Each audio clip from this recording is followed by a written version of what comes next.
Hey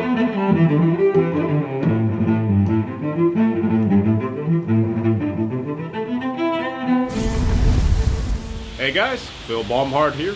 So for today's video, I'll be trying to make a pirate cutlass. Longtime customer of mine asked me to make him a sort of pirate sword. This is the same customer that I made the Arkansas toothpick for, so we're going to try to keep it sort of stylistically similar, almost like it's a set of these type of blades. And from talking with him, we kind of came up with a design that I like. I wanted to do sort of a harpoon type point. That's kind of the type of point that we've came to call it in kind of our modern knife terminology. But from looking at some of the sword sources and stuff like that, it's called by historians as like a falchion type point, but it's basically just sort of a heavier type tip at the end of the sword. This type of falchion type point I've seen a lot, kind of Dussac or the Sinclair saber type of sword, which is sort of a forerunner to the cutlass. And I think this type of sword design comes from the kilich, like the Turkish kilich. I'd also like to put a fuller into this, and then for the guard, instead of just the normal straight piece of steel that I use for the Yankee Slayer type guards, I'm going to try to do sort of a bell guard. Not exactly a fully encased bell guard, but something that looks a little bit more like your kind of stereotypical cutlass guard. So nothing specifically historical, but just sort of inspired by that. So for this, I'm going to use my standard 80 CRV2, 2 inches wide, 3/16 of an inch thick. And so we'll do our point about probably right about here is where we'll start that point. We're gonna draw out the blade a little bit, trying to get that deep swell in there, and then we'll see if any more of the mass comes back when I forge in the blade, put the curve in there. So we're going for at least 20 inches. Maybe I'll make it into a full blown sword. We'll see what happens.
stock cut off. I'm going to go ahead and put in the tang.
Edge of the handle to kind of set in my shoulders.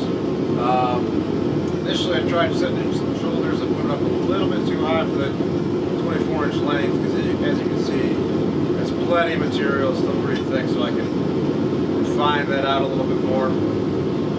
That's kind of already set up as like the unsharpened percussive area. What I go to do with the edge bevel, we'll see if that comes out. Looking at the kind of the historic example of basing the blade off of. I wish I had made this a little bit bigger. It should be over a third of the total size of the blade, and it's right at maybe a little under a third. I think it'll look cool. I think it'll look all right. Keep at it.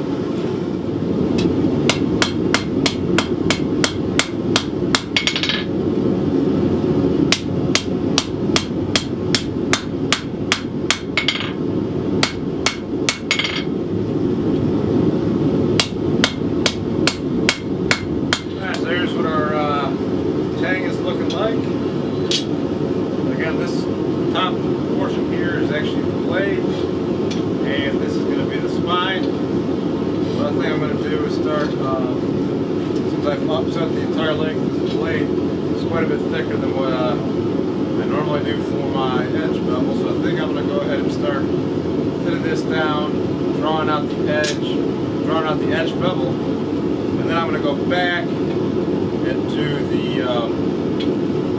fuller, and we'll see how that goes. So when I do the edge bevel, this whole thing's going to want to curve up, you know, like a scimitar or what have you. I really like it to be mainly straight and then curve at the end, but I'll have to kind of do some straightening as I go, but I'm going to give it a shot, see how it goes.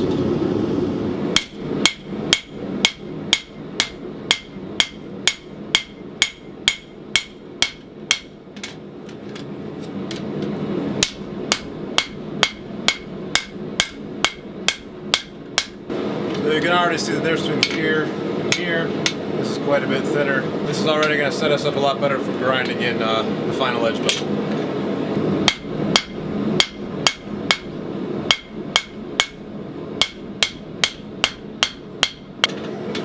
also see that this is getting a little bit wider than this part as well, so that's good. And this is also kind of why I wanted the 140-pound London pattern. It's squared off here. For doing edge bevels like this, working on my old rectangular anvil-shaped option, I just kind of butt the end of the tongs up against the corner of the anvil for while I'm working. It seems to help it from it slipping around too much, but it's just what I'm used to. I like having the bigger work surface. That's why I didn't get the double horn.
Well, here's more or less the blade shape I'm looking for. I'm happy about that. Might need to do a little bit of refining. Maybe I'll try to broaden it back out right here. And it'd be nice to kind of get the whole blade a little bit broader, but I still like to put in that fuller, probably to about there. That'll give us some more breadth, and I'll have to do some straining, so that'll give me a chance to do that as well. Okay, so I modified my spring flow a little bit by putting together 4 blocks of the half-inch square stock to be able to get it into the hardy hole of the anvil. Seems to work pretty good.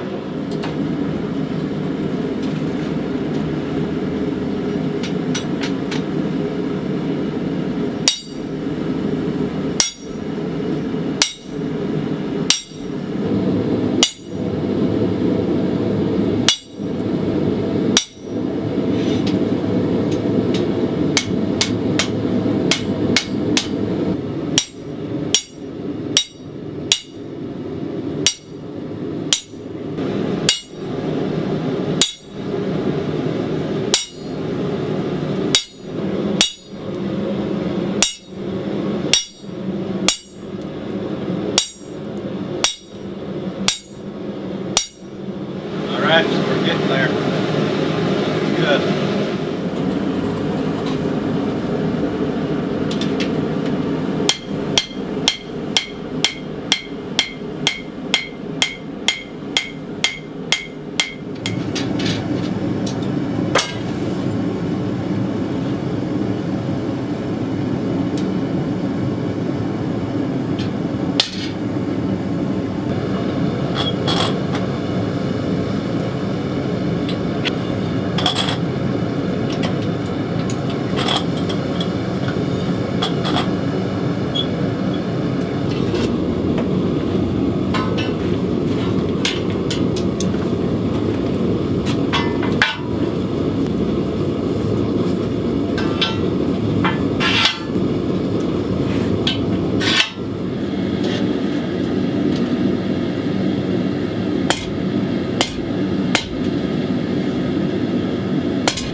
so I got some 2" by 3/16 inch mild steel, and so I'm going to use this for the shell guard of the pirate sword.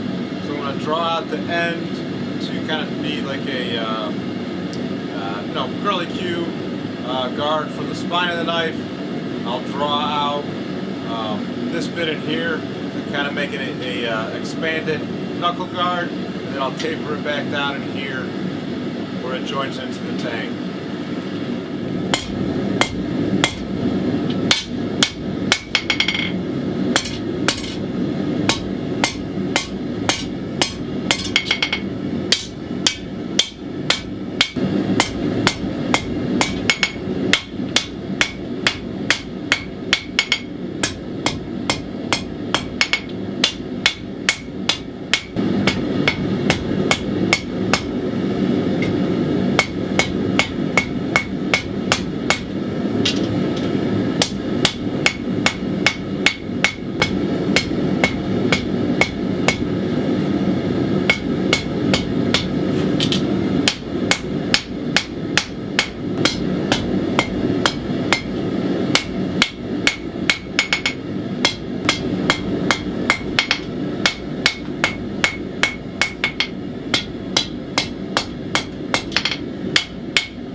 Alright, so we got our curl. I think I'm going to set in, step down so where it's going to taper off. That way I can isolate this material and just sort of see how wide I can get it.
Okay, so here's where we're at with the guard. I think we have sufficient length. Shape is decent enough. I should be able to clean it up on the grinder. So I'll go in and clean up the slit with a file. And then I'll do a little bit of grinding on our shoulders here and probably thin out the tang a little bit. Then I'll be able to get this fit up onto here. Maybe I'll hot fit it.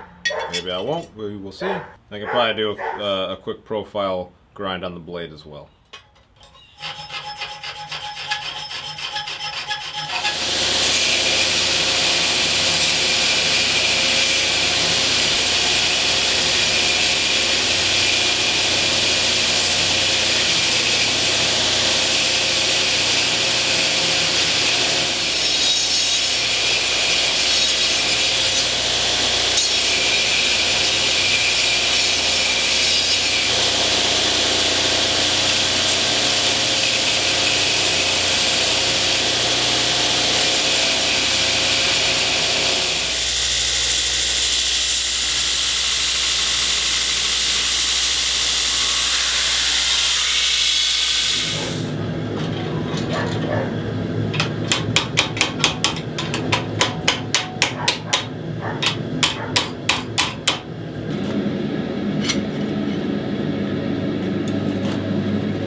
Going on grinding the blade here. We're going to start with the fuller and then do the edge bevel, and then we'll see what the spine looks like in between the fuller and the spine. But got a small contact wheel on the grinder, have it laid horizontally.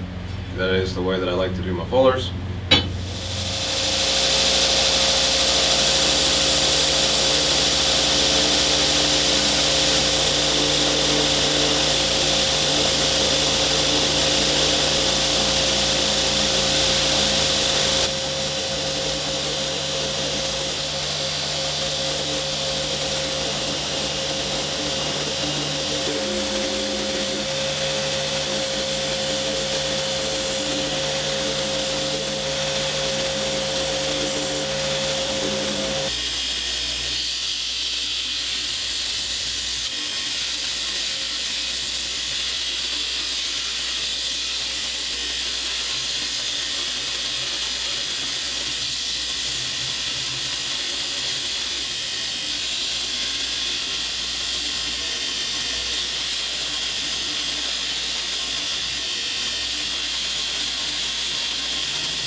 Alright, so I got a old piece of mahogany wood here that I'm going to use for the handle. So it's I only need about 4 inches, so I've got like 3 inches extra. I'm going to use a 3/16 inch long drill bit. So I guess I don't need to go all the way through the hole.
Alright, so I think I'm happy with the handle now. So yeah, feels good in the hand. I think it'll wield well aesthetically. It seems to fit the overall blade a lot better. So.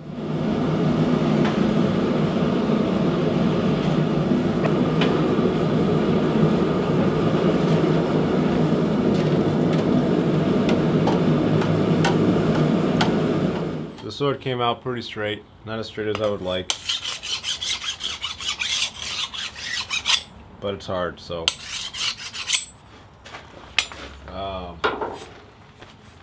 you know, to the eye it looks fairly, you know, looks pretty good, but I'm gonna try to clamp it up in some mild steel for the temper and see if we can make it better that way.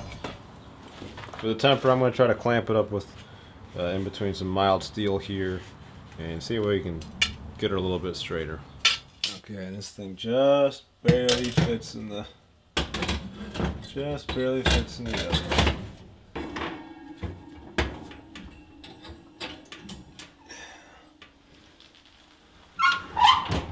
Alright, so here's what the blade looks like after the temper. The straightening seemed to work pretty good. Looks like it's about as straight as I want to get it. Coloration came out pretty uniform in black. The kind of vegetable oil baked down there nicely, so I'm not going to worry too much about trying to take this off. I'll go through and glue it. I'm going to go ahead and try to grind in the secondary edge bevel right now. I've got a pretty thick edge right now, so I'm going for a convex grind, so I've got the platen removed. Try to bring this edge in, and we'll see how it goes.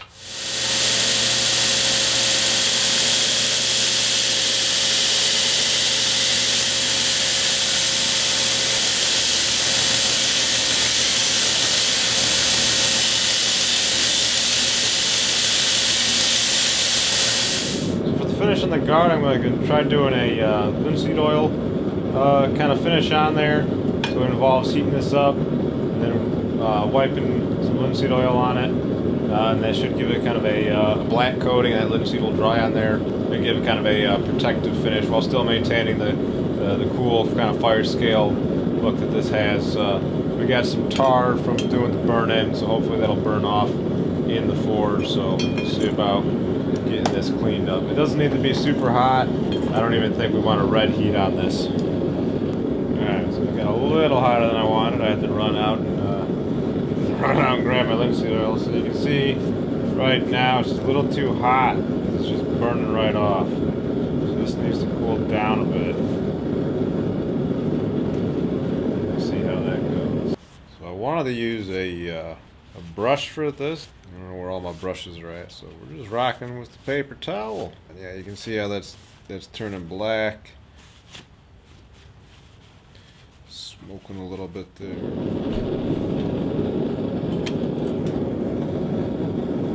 Right now I'm just going back in and trying to burn off all the excess oil. Just setting it in the fire, trying not to let it get too hot. Linseed turns a little brown. It gets too hot.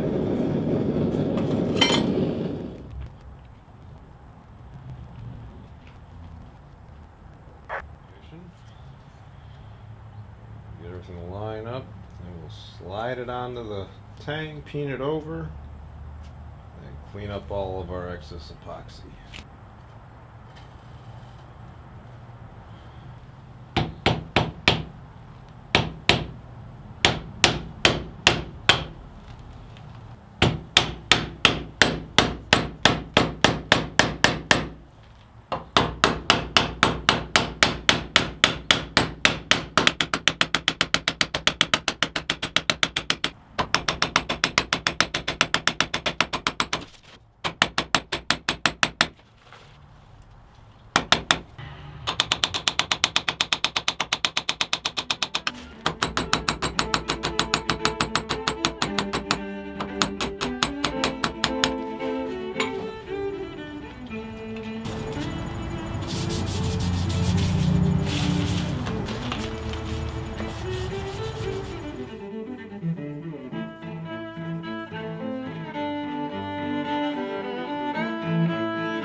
Alrighty, well here's a look at the finished cutlass. Had a lot of fun doing the cutting test too. You know, making a piratey sword, couldn't resist. Had to do something kind of piratey for the video, so maybe a little dangerous, but it was fun, it was worth it. Wouldn't recommend trying it at home, but hey, what the heck. It was something kind of interesting doing that hanging on the rope and doing the watermelon cut. Just that little bit of extra velocity of swinging on the rope just helped this glide through the watermelon. On that first cut, it actually just went clean through it, left the top sitting there, and just sort of spur of the moment, as I was swinging back, decided to do kind of that back cut, and that also sliced clean through the watermelon, and just left it sitting there. So it was like a perfect little slice left in the middle. So I thought that was kind of cool. So the blade came out to be 25 inches long. Really like the way that the kind of falchion point, this kind of kilch style blade turned out. I think it looks really sweet and mean looking, like fits the cutlass profile very well. And so for doing that style blade, 2-inch stock, the blade itself ended up being about 1 3/4 inches, so just under 2 inches wide. At the widest point, ended up being just over 2 inches, so it's like 2 inches and 1/8 of an inch. And even with the fuller, this is still a heavy sword. So it came out to 2 pounds 12 ounces. but it makes it a very powerful cutter. Great slicer. Feels good in the hand though. It's just when you're trying to do, quick changes of your angles of attack, that's where I really feel that weight kind of fight against you. I can feel it in my wrist, but still a fast weapon. Parries are going to be a little bit slow, but being a cutlass, it's really meant for that kind of power stroke, which is what it does. So it's probably bigger and heavier than most cutlasses. The two late 1700s ones that I got to handle were actually very thin and not that heavy at all. Stylistically, I think it's very comparable. I like the way the guard came out, this kind of classic shell guard, very kind of stereotypical cutlass guard. I wasn't basing on any like specific historic example, but stylistically, I think it kind of ties into my Yankee Slayer D guards very well while being a cutlass guard. That antique mahogany wood took the dye real well. Nice, deep, rich color. Feels good in the hand. So this was just a lot of fun to swing around and play around with. So. All right, so here's a look at the scabbard that I did for it. Kind of more of a knife-style design with the double welt. Had to kind of split the top because of the curve of the blade itself.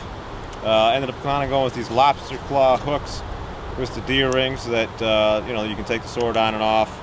And then got the double straps, just the strap, kind of connecting them because it kind of helps keep it from wobbling around back and forth like this as you're walking, because what I found with just the two hooks, I would want to like swing back and forth wildly and slap you in the back of the leg. But as it is right now, it's not too bad. You keep a hand on it and it's not going anywhere. But comes out nice going in, a little bit tricky because of that blade shape. But oh, you're okay. Takes a little bit of getting used to, but it works. It's good. And then for the strap holders, kind of took this idea from Todd's Workshop. That's his YouTube channel you can check out. The guy makes some really great knives and swords and scabbards. But this is kind of traditionally how the longsword scabbards were. I like the look of it, so I used it for this. And so yeah, you can check out his video if you want to see how this is all wrapped up. Maybe one of these days I'll do a longsword scabbard video, but this is what I got for this particular blade. Is interesting doing something like this for the first time, so I'm happy with it. This is a fun build. If you want to get your own custom cutlass, sword, or knife, you can find me on Etsy under Blackheart Forge. That's the name of the shop. I'm also on Facebook and Instagram under Blackheart Forge, so links for those are all going to be in the description box, so you can find me on there, follow me, shoot me a message, and I'll see what I can make for you. So that's all I got for you guys today. As always, I appreciate the support. Thank you so much for watching, and until next time, be more Viking.